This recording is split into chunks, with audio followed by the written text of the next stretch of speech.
Bonjour tout le monde. Bonjour à tous. Alors, aujourd'hui, Moumoun, on se retrouve pour une vidéo réaction à l'anime. Mhm. Ça va être uniquement un épisode, je ne compte pas faire la série complète. C'est une série que je suis depuis à peu près un an, Oui. Mhm. qui est intéressante, je vous trouve, et je voudrais te montrer un épisode. C'est une série pour enfants, Mhm. un animé pour enfants japonais. Mais cet D'accord. animé pour enfants, tu vas voir que les Japonais n'ont pas exactement le même type de dessin animé pour enfants que nous. Pour le coup, d'ailleurs, la série pourrait être exportée à l'étranger. Mhm. Ils ont pas pu l'exporter pour les enfants. D'accord. Au Japon, c'est une série culte Mhm. qui a quelque chose comme, je crois, 50 ans. Oui. Oui. Mhm. Et ça s'appelle Gegege no Kitaro. Ça veut dire Kitaro le repoussant. C'est une série sur les yokai, les esprits japonais. Mhm. Et donc, en fait, Comme là, des fantômes? oui, les fantômes et les esprits. D'accord. Mhm. Et Mhm. donc, Kitaro Mhm. est le dernier survivant de son clan d'esprits. Oui. Et en fait, au fait, comme il était le dernier survivant, Mhm. il a été élevé par un humain. Mhm. Et donc, il considère qu'il a une certaine dette envers les humains. Un esprit élevé par un humain. Voilà, il a été élevé par un humain dans ses premières années de sa vie. Mhm. Et donc, il considère qu'il a une certaine dette. Et donc, il sert plus ou moins de médiateur entre le monde des humains et le monde des esprits Mhm. quand il y a un problème entre les deux. Et ça, sont des histoires racontées aux petits-enfants. Le dessin animé vise les 6-10 ans. 6-10 ans. Alors que nous, en Europe, les 6-10 ans, ils ont peur des fantômes. Voilà. Là. Et donc, la série, d'ailleurs, pour le coup, tu vas voir avec l'épisode, on en reparlera après Mhm. l'épisode, je pense. Mhm. Mhm. Pour l'instant, là, j'avais commencé. Maintenant qu'on pose les bases, Ouais, là-haut, on va parler de fantômes et les enfants acceptent oui, facilement. Et puis ces fantômes, ça fait partie de la vie, en somme. ouais, Alors que chez nous, hmm, bah, les fantômes, oui, ça a on tendance en à a faire. peur. Voilà. Euh, donc, je vais te montrer d'abord les personnages en te disant à Mhm, peu mhm, près qui ils sont. mhm. Et aussi, après, on regardera un épisode que j'ai sélectionné dans la liste des épisodes. Pour l'instant, il y a 90 épisodes qui sont sortis. C'est la série de 2018 que je te montre. 90 Non, épisodes! pour cette série de 2018. Oh là Il y a une là! série tous les 10 ans. Une nouvelle série tous les 10 ans qui généralement fait entre 50 et 110 épisodes. D'accord. Donc c'est une série très longue Oui, oui, oui, oui, en oui, version oui, animée. oui, oui. Le manga est beaucoup plus court. Le manga, il est paru entre 1960 et 1968 et il fait que 8 volumes. Mais Mhm. On doit rater des choses. oui, mais le manga est très différent. Le début du manga est très très sombre. Le début du manga, d'ailleurs, l'auteur a changé le ton de son manga en cours Mhm, de série. mhm. Au début du manga, le manga était vraiment le personnage de Kitaro. Et les humains, il en avait rien à faire. Franchement, mais il avait beau avoir été élevé par un humain, Mhm, les humains, dès que les humains, un humain essayait un minimum de, on va dire, de faire de l'argent ou un truc comme ça sur le dos d'un esprit, mhm. c'était peine de mort pour l'humain. Ah bah carrément. Ah mais et c'est pour les enfants? Non, le manga d'origine n'était pas Ah le parti, manga, pas pour les était moins, dans enfants. les années 60, c'était pas la même Ah, chose. parce que là, ça me fait peur, D'ailleurs, hein. au bout de 4-5 ans, Mhm. et ses éditeurs lui ont dit de changer le ton du manga pour que ça corresponde plus à un Mhm, public pour mhm, mhm, enfants, mhm, mhm. parce que c'était les enfants qui achetaient des mangas, Mhm, mhm. et il a changé le ton de son manga. D'accord, Même s'il a toujours avoué que ce qui était devenu son personnage principal ne lui plaisait plus. d'accord. D'ailleurs, je vais te montrer maintenant les personnages.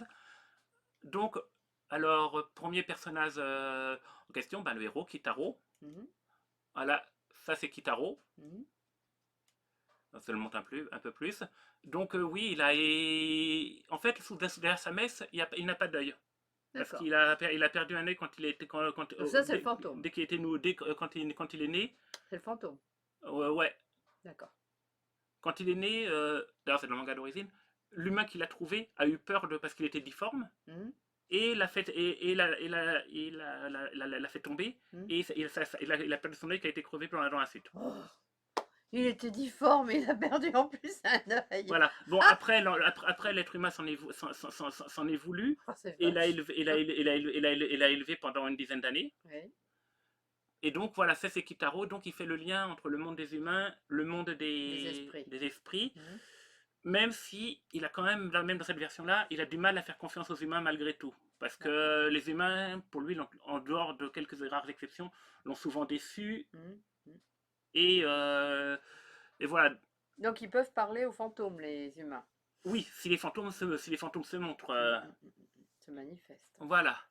Donc c'est Kitaro. Je vais le positionner pour masquer une partie pour qu'on se prenne pas les trucs copyright. Parce qu'en plus, toi, animation, ils sont un peu chiants Oh, là-dessus. j'ai plus d'œil. Oui, voilà. Voilà, je le positionne là. Il va masquer un petit peu. Second personnage. D'accord. Allez, Mistigris. Mistigris, c'est une fille ça. Ouais. Alors, dans la plupart des versions, elle est amoureuse de Kitaro. Hmm. Elle traîne souvent avec lui. Elle a quel âge? Alors, c'est dur à dire parce que c'est des yokai. Officiellement, elle a un an de plus que Kitaro. Hmm. Mais bon, faut savoir c'est que dans cette version, elle a beaucoup, ils ont beaucoup changé le design des personnages. Que là, elle a des talons hauts. C'est une femme. Ouais. C'est un... Attends, Il y a eu un bug. il y a un bug. Ben, en fait, là, en fait, ils ont voulu faire pour qu'elle ait un design voilà, d'un personnage qui a à peu près 16-17 ans. Hmm. Euh, dans les autres versions, comment dire, elle est à peine plus grande que Kitaro. Elle est toute petite. C'est une Elle est pas, petite. elle est pas du tout. C'est pas une belle jeune fille non plus. Hmm. Euh, mais là, Donc dans c'est cette encore version, un autre fantôme. voilà. D'ailleurs, ce qui est particulier pour ce personnage-là, c'est que les Fissa ne font pas partie du monde des yokai au Japon. D'accord. Seulement, le personnage qui a créé l'auteur et le manga est tellement populaire Hmm. que maintenant c'est rentré au Japon dans le sens commun que les Fissa font partie comment dire, du folklore des esprits japonais. Ah, c'est pas vrai. Ça dire à quel point ce manga est culte au Japon. Alors qu'en étranger, c'est Ah vraiment pas non. connu. Bah, c'est trop dans la culture japonaise, on va dire. Ouais. Et donc, voilà. Mistigris. Donc ils ont fait d'un dessin animé un fantôme. Un personnage, oui, qui est du folklore. Oh, c'est pas Juste parce vrai. qu'elle était juste parce que le personnage là était ultra populaire. Et le manga était ultra populaire en général. Ah, c'est dingue. Alors ça, faut le faire, j'aurais jamais pensé Non, ça. ben, oui, c'est surprenant. Ouais. Troisième personnage qui est très important dans la série et qui est devenu, après le changement de caractère de Kitaro, Hmm. le personnage favori de l'auteur. Mhm. Ratisson. Alors, Ratisson, il est à moitié esprit, à moitié humain. Il est rejeté un peu par les deux. De Hmm. certains côtés, parce que les esprits disent parfois qu'ils peuvent pas avoir confiance en lui parce qu'il est à moitié humain. Hmm. Quant aux humains, Là, ils c'est à n'ont pas moitié. confiance en lui parce que c'est un Et à cause esprit. de ça, Voilà, et cette façon, c'est la guerre. Hein. Ratisson, Il n'a pas la bonne place. Hein. voilà, et à cause de ça, c'est un personnage qui est, avouons-le, négatif dans la série. C'est dans le sens où il est tout le temps dans les mauvais coups, dans les entourloupes. Comme il est tout le temps été rejeté par les deux côtés, il Hmm. s'est dit je fais de ma vie, j'exploite à fond les deux côtés pour vivre comme je le veux, exploiter et tirer un maximum d'argent des deux. C'est un personnage qui est peureux, qui est un peu vulgaire, Hmm. il a plein de défauts. Il est vraiment, et c'est à la fois le principal antagoniste de la série parce que la plupart des épisodes, en fait, chaque épisode de la série c'est une histoire indépendante. Hmm.